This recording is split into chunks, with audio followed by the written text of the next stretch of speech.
Hello बच्चों. So let's read this question.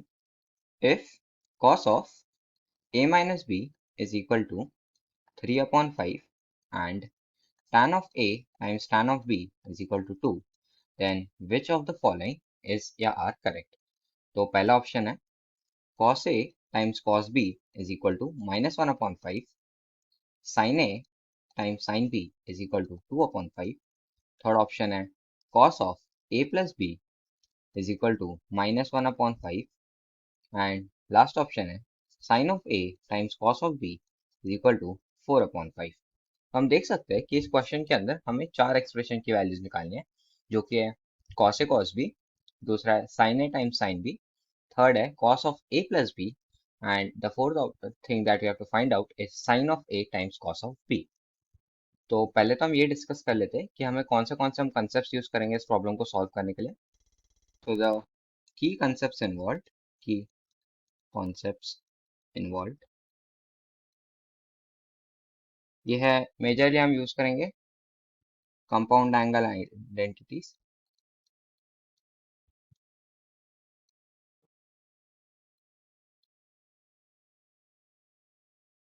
तो जो पहली आइडेंटिटी हम यूज करेंगे वो है cos of a minus B is equal to cos of a times cos of b plus sin of a times sin of b.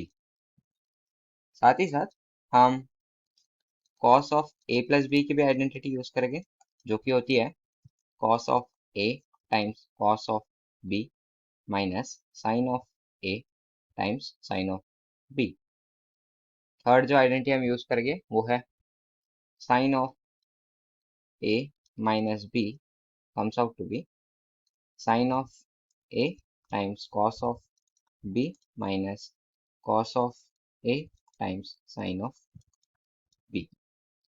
और एक जो लास्ट बेसिक कंसेप्ट जो हम यूज करेंगे वो है sin of any angle theta is equal to under root of 1 minus cos of square theta. तो ये चार आइडेंटिटीज, ये तीन आइडेंटिटीज और ये एक बेसिक आइडेंटिटी को यूज करके हम इस प्रॉब्लम को सॉल्व करेंगे. तो क्वेश्चन में हमें दिया गया है गिवन, वो है cos of a minus B is equal to 3/5 and tan of a times tan of b is equal to 2. Now हमें पता है कि tan theta is equal to sin theta upon cos theta. तो इस tan a times tan b को हम ऐसे लिखेंगे sin of a upon cos of a times sin of b upon cos of b. और इसकी वैल्यू 2 दी गई है, तो यहाँ से हम कह सकते हैं कि sin a times sin b is equal to twice of cos of a times cos of b. साथ और हमें एक और जो इक्वेशन दिया गया था वो था cos of a minus b is equal to 3/5. अब इस cos of a minus b को मैं cos of a minus b की आइडेंटिटी यूज करके स्प्लिट कर सकता हूँ, और मैं यहाँ से मुझे मिलेगा cos of a minus b is equal to cos of a times cos of b plus sin of a times sin of b, और इसकी वैल्यू दी गई है 3/5. नाउ नोट दैट कि हमने एक ऑलरेडी एक रिजल्ट ऑब्टेन कर लिया, इसको मैं 1 के नाम से मार्क कर रहा हूँ. और इस रिजल्ट से हमें मिला था कि sin of a times sin of b is equal to twice of cos of a times cos of b, और इसको हम इस इक्वेशन 2 के अंदर सब्स्टिट्यूट कर देंगे और हमें मिलेगा cos of rather 3/5 is equal to cos a times cos b plus twice of cos a times cos b. यहाँ से मिलेगा 1/5 is equal to cos of a times cos of b. ये पहली इक्वेशन. साथ ही साथ अगर हम इस सेकेंड इक्वेशन के अंदर हम sin a times sin b को 2 cos a times cos b की जगह cos a times cos b को half sin a times sin b से सब्स्टिट्यूट करें, तो हमें क्या मिलेगा 3/5 is equal to 1/2 times of sin of a times sin of b plus sine of A times sine of B.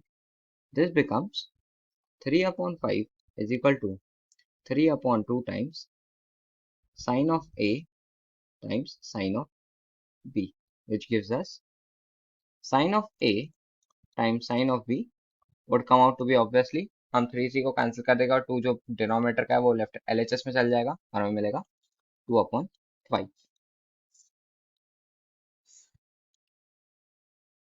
जो हमें third thing evaluate करनी थी, थर्ड एक्सप्रेशन था cos of a plus b को इवेल्युएट करना था।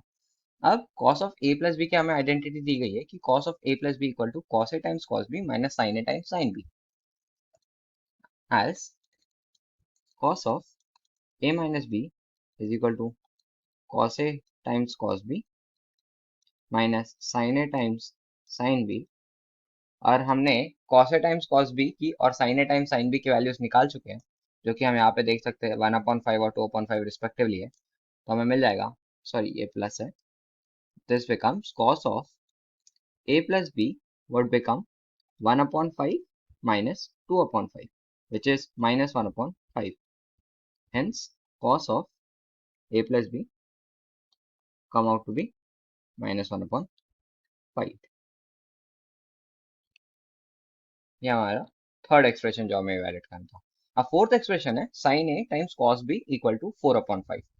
अब यहाँ पे हम देख सकते हैं कि ये sin a times cos b एक कोई कन्वेंशनल एक्सप्रेशन नहीं है, हमें इसके लिए sin of a minus B evaluate करना पड़ेगा। वहां पे हमें दो इक्वेशंस मिलेगी कि sin a times cos b minus cos a times sin b, और वहां से कॉम्प्लिकेशंस बढ़ जाएंगे। लेकिन अगर हम ऐसा डिड्यूस कर सके कि ये 4/5 से इक्वल नहीं है तो भी हमारा काम हो जाएगा। हेंस हमें एज दिया गया है, as cos of a minus b दिया गया है 3/5, यूजिंग द फॉर्मूला कि sin of theta equal to under root of 1 minus cos square theta. यहाँ से मुझे मिल जाएगा sin of a minus b is equal to under root of 1 minus cos square of a minus b, which is under root of 1 minus 9/5 of 25. Hence, यहाँ से हमें मिलेगा sin of a minus b would come out to be 4/5।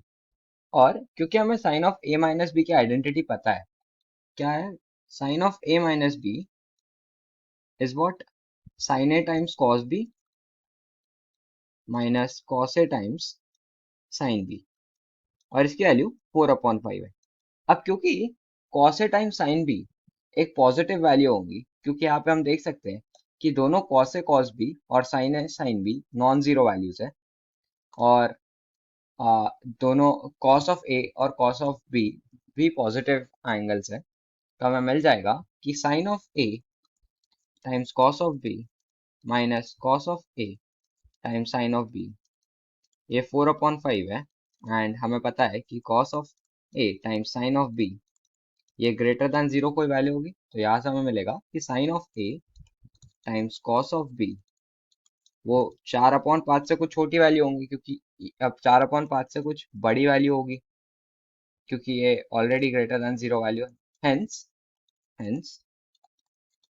sin of a times cos of b 4/5 तो नहीं होगी, this would not be equal to 4/5।